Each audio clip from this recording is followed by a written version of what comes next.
జగన్మోహన్ రెడ్డి గారు అవినీతితో ఆర్థికంగా ఈ రాష్ట్రాన్ని ధ్వంసం చేశాడు. నేను 18 ఏళ్ళు చెమటోడ్చి 18 నెలలు చెమటోడ్చి హెలికాప్టర్ ఎక్కి బాగా చెమటలు కార్చి విమానాలు ఎక్కి హెలికాప్టర్ ఎక్కి కష్టపడి గాడిలో పెట్టా అని చెప్తున్నారా? వీళ్ళు నిన్న కూడా మాట్లాడాను. జగన్మోహన్ రెడ్డి గారు ఈ రాష్ట్రాన్ని గాడిలో పెట్టి చంద్రబాబు చేసినటువంటి అప్పుల్ని చాలా అంటే విద్యుత్ శాఖలో కానీ చాలా చోట్ల అప్పుల్ని తీర్చి ఈ రాష్ట్రంలో ఉన్నటువంటి రైతాంగానికి గిట్టుబాటు ధర వచ్చిందంటే, రైతు మొఖాన చిరునవ్వు ఉందంటే అది జగన్మోహన్ రెడ్డి గారి యొక్క పాలనలోని. ఇవాళ ఏ రైతుని అడిగినా కూడా, తెలుగుదేశం జెండా మోసే రైతుని అడిగినా కూడా ఇవాళ నొక్కి చెప్తాడు నిజం రా, శభాష్ రాజ్ జగన్ అని చెప్పి వాళ్ళు మాట్లాడుతున్నారు గ్రామాల్లో, పొలాల్లో, ఎక్కడైనా సరే, అది ఏ పంట తీసుకున్నా సరే. కానీ ఇవాళ నారా చంద్రబాబు నాయుడు గారు అబ్బాయి అవినీతి ఆంధ్ర రాష్ట్రం అయిపోయింది. ఆంధ్ర రాష్ట్రం దాటి భారతదేశ వ్యాప్తంగా వ్యాపించడం కదా, అది అంతర్జాతీయ స్థాయికి వాళ్ళ అబ్బాయి అవినీతి పరుడిగా అవినీతి పెరిగిపోటి అది వేళ్ళు అనుకోవటం. ఎందుకంటే నేను చెప్పట్లా వాళ్ళ అబ్బాయికి ఏంటంటే దేశంలో అంటే, మరి ఇండిగోలో అవినీతి లేకపోతే ఎవడు ఎందుకు మాట్లాడరు? రామ్మోహన్ నాయుడు ఎందుకు మాట్లాడు? ఎందుకు టీవీల దగ్గరికి మీడియాకు వచ్చి అంటే ప్రజలతో మాట్లాడాలంటే ఏకైక మాధ్యమం ఏంటి? మీడియా కదా. మీడియా దగ్గరికి ఎందుకు రాడు? మొహం ఎందుకు చాటేస్తున్నాడు? చంద్రబాబు నాయుడు ప్రతిదానికి తగుదమ్మా అని బయలుదేరతాడు కదా. ఏదైనా లోకేష్ గారు ఏం చెప్తున్నారుగా, ఆడోళ్ళు క్రికెట్ గెలిచినా, మగోళ్ళు క్రికెట్ గెలిచినా, అటు ఇటు ఆడోళ్ళు క్రికెట్ గెలిచినా కూడా లోకేష్ స్ఫూర్తి అంటున్నారు కదా.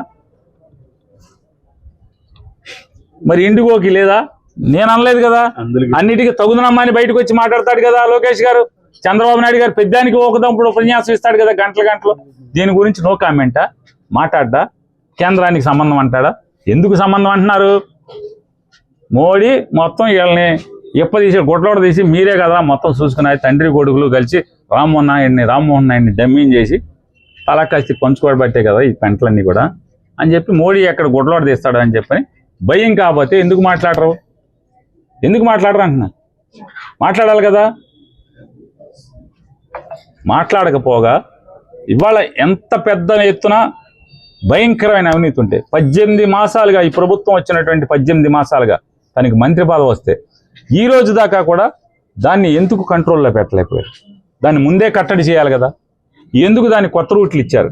ఎందుకు దాన్ని కంట్రోల్ చేయకుండా వాళ్ళ రిక్రూట్మెంట్ జరుగుతుందా లేదా అనేది అజగనుకోకుండా ఎందుకు ఊరుకున్నారు? మెల్లగా రూట్లన్నీ తగ్గించుకుంటూ రావాలి కదా. ఎందుకంటే ప్రతి నెల ఏ రూట్లో ఫ్లైట్ ఎగరాలన్నా కూడా రిజర్వేషన్ చార్ట్ ఓపెన్ చేసేప్పటికి ముందే వాళ్ళు పర్మిషన్ తెచ్చుకోవాలి. డీజీసీఏ పర్మిషన్ అంటే రామ్మోహన్ నాయుడు శాఖ, పౌర విమానయాన శాఖ ఇస్తుంది. మరి పౌర విమాన శాఖ వీళ్ళకి ఇన్నాళ్ళ నుంచి ఎందుకు పర్మిషన్లు ఇస్తుంది? వాళ్ళకి సరిపడా పైలట్లు లేకుండా కొత్తగా మారినటువంటి కఠినతరమైనటువంటి నిబంధనలు వచ్చిన తర్వాత కూడా మరి ఆ నిబంధనల మేరకు వాళ్ళ రిక్రూట్మెంట్ జరగనప్పుడు వాళ్ళకు ఉన్నటువంటి ఫ్లైట్లు వాళ్ళ సంఖ్యను బట్టి, స్టాఫ్ సంఖ్యను బట్టి, అంటే లోపల ఎయిర్ హోస్టెస్ ఎంతమంది ఉన్నారు, పైలట్లు ఎంతమంది ఉన్నారు, వాళ్ళ సంఖ్యను బట్టి వాళ్ళ రూట్లను తగ్గించాలి కదా. రూట్లు తగ్గించకపోగా ఇండిగో రూట్లు భారతదేశ వ్యాప్తంగా విపరీతంగా పెంచుకుంటూ వెళ్ళిపోయారు. ఎందుకు వెళ్ళారు పెంచుకుంటా? ఎవడిచ్చాడు పర్మిషన్లు? రామ్మోహన్ నాయుడు కాదు ఇచ్చింది.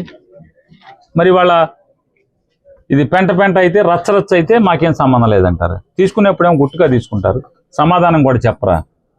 కనీసం ఒక్క ఎయిర్పోర్ట్కి వెళ్ళి ఎక్కడో చిక్కుపడిపోతే, ఏది నేపాల్లో చిక్కుపడిపోతే, లేకపోతే ఆఫ్ఘనిస్తాన్లో చిక్కుపడిపోతే, ఎక్కడ కజకిస్తాన్లో చిక్కుపడిపోతే మేము తెచ్చాం అధికారం లేనప్పుడు కూడా గమ్మత్తు చూడండి. వీళ్ళు అధికారంలో ఉండరు. తండ్రి కొడుకు ఎమ్మెల్యే కూడా ఉండడు. తండ్రి ఏమో అపోజిషన్ లీడర్గా ఉంటాడు, చేతిలో అధికారం ఉండదు. మేము స్పెషల్ విమానాలు పెట్టేసేసాం, మేము అక్కడి నుంచి తెచ్చేసాం, ఇక్కడి నుంచి తెచ్చేసాం, ఉత్తరాఖండ్ నుంచి తెచ్చేసాం, ఆయన్ని కాపాడాం, ఈయన్ని కాపాడానేమని జాకిలు పెట్టి లేపుతారు ఈ ఆంధ్రజ్యోతి, TV5, ఈనాడు. మరి ఇవాళ లక్షల మంది ఎయిర్పోర్ట్లో పడిగాపులు పడి ఏడుస్తున్నారు కదా. దానికి ఏం చేయలేరా? దానికేం మీరేం మాట్లాడరా? మరి లోకేష్ ఒక ఎయిర్పోర్ట్లోకి, రామ్మోహన్ నాయుడు ఒక ఎయిర్పోర్ట్లోకి, మీ తెలుగుదేశం ఎమ్మెల్యేలందరూ అన్ని ఎయిర్పోర్ట్లోకి వెళ్ళి అందరికీ భోజనాలు అన్నీ ఇవ్వటం, సప్లై చేయటం, ఎందుకంటే బాధ్యత మీదే కదా. చేయరా? కాబట్టి ఎంతసేపు మీరు సంపాదన దోపిడీ దోపిడీ దోపిడీ. రాష్ట్రం ఏం పోయినా పర్లేదు, రాష్ట్రం పరువు పోయినా పర్లేదు, దేశం ఏమైపోయినా పర్లా, తెలుగోడు పరువు పోయినా పర్లా, మీరు మాత్రం కళకళలాడుతూ ఉండాలి. లక్ష్మీ కళ మీ ఇంట్లో లక్ష్మీదేవి మీ ఇంట్లో నట్టాడాలి. వీళ్ళంటే ఇక్కడ కాదు, దుబాయ్లో, లండన్లో, ఫారెన్లో, అక్కడ మీకు మీ ఇళ్లలో లక్ష్మీదేవి తాండవం చేయాలి. ఇది ఈ తంతు, తండ్రి కొడుకుల తంతు మనకి ఇవాళ ఈ రకంగా